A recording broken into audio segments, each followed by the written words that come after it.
ایسا عظیم واقعہ جسے ڈاکٹر علامہ اقبال نے اپنی زندگی میں بتانے سے منع کیا تھا۔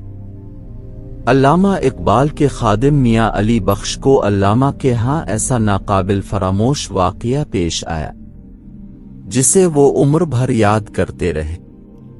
مجاہد ملت حضرت مولانا محمد عبد ستار نیازی اس واقعے کے اصل راوی تھے۔ گجرانوالہ کے ایک بزرگ علی بخش کے پاس آئے اور کہا کہ انہیں علامہ اقبال کی زندگی کے کچھ واقعات بتائیں۔ علی بخش نے کہا، میں ساری باتیں کہہ چکا ہوں، اب کوئی بات باقی نہیں رہی۔ جب اس بزرگ نے اصرار کیا تو علی بخش نے کہا، ہاں ایک واقعہ ایسا ہے جو پیش آیا، مگر علامہ نے اس کی تفصیلات مجھے نہیں بتائیں۔ ایک روز وہ یعنی علامہ صاحب میری فداکارانہ خدمت سے مسرور تھے اور مجھے کہا، علی بخش بتاؤ تمہیں کیا دوں کہ تم خوش ہو جاؤ۔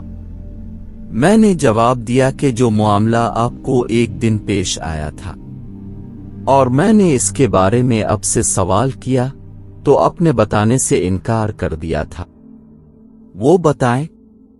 علامہ نے فرمایا، اب بتانا چاہتا ہوں، مگر اس شرط کے ساتھ کہ میرے ہین حیات عمر بھر کسی کو نہ بتانا، البتہ میری زندگی کے بعد بتا سکتے ہو۔ وہ واقعہ یوں ہے۔ ایک روز نصف شب علامہ اقبال بستر پر لیٹے ہوئے تھے، بے حد بے چین اور مضطرب تھے، دائیں بائیں کروٹ بدلتے تھے۔ یکایک اب اٹھ کھڑے ہوئے اور کوٹھی میکلوڈ روڈ کے دروازے کی طرف گئے۔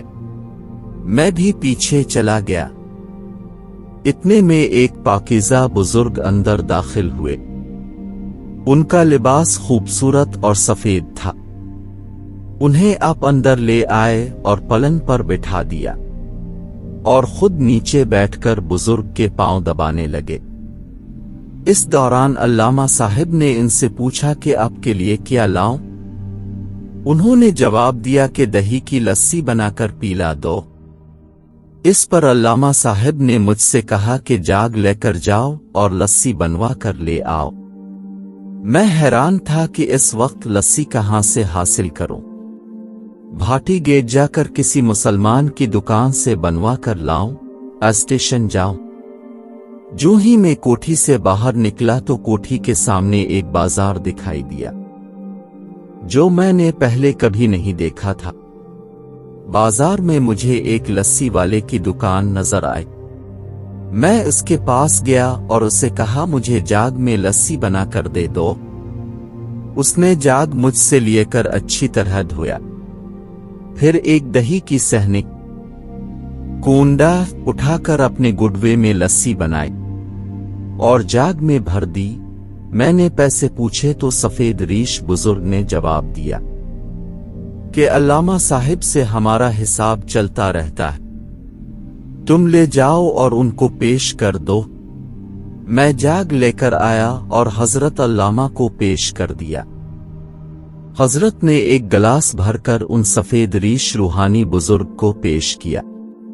انہوں نے پی لیا، پھر دوسرا گلاس بھر کر دیا، وہ بھی انہوں نے پی لیا۔ جب تیسرا گلاس بھرا تو بزرگ نے کہا، خود پی لو۔ کافی دیر تک علامہ اقبال ان بزرگ کے پاؤں دباتے رہے اور باتیں کرتے رہے۔ کچھ دیر بعد وہ بزرگ اٹھ کھڑے ہوئے اور کوٹھی سے باہر نکلنے کے لیے چل دیے۔ علامہ صاحب بھی ان کے ساتھ نکلے، میں بھی ان کے پیچھے چلا۔ وہ بزرگ کوٹھی سے باہر نکلے تو اچانک غائب ہو گئے۔ میں حیران تھا کہ یہ کون تھے، اب کہاں چلے گئے، اور پھر وہ سامنے بازار بھی نہ تھا جس کے ایک دکاندار نے مجھے لسی بنا کر دی تھی۔ اس دن میں نے پوچھا، حضرت یہ بزرگ کون تھے اور دکان پر بیٹھے ریش دار بزرگ کون تھے؟ علامہ اقبال نے فرمایا کہ میں ان کے نام بتاتا ہوں لیکن میری زندگی میں کسی کو نہ بتانا۔ جو بزرگ کوٹھی میں تشریف لائے اور لسی پی وہ خواجہ معین الدین چشتی اجمیری تھے۔ اور جس بزرگ نے لسی بنا کر دی وہ داتا گنج بخش علی حجویری تھے۔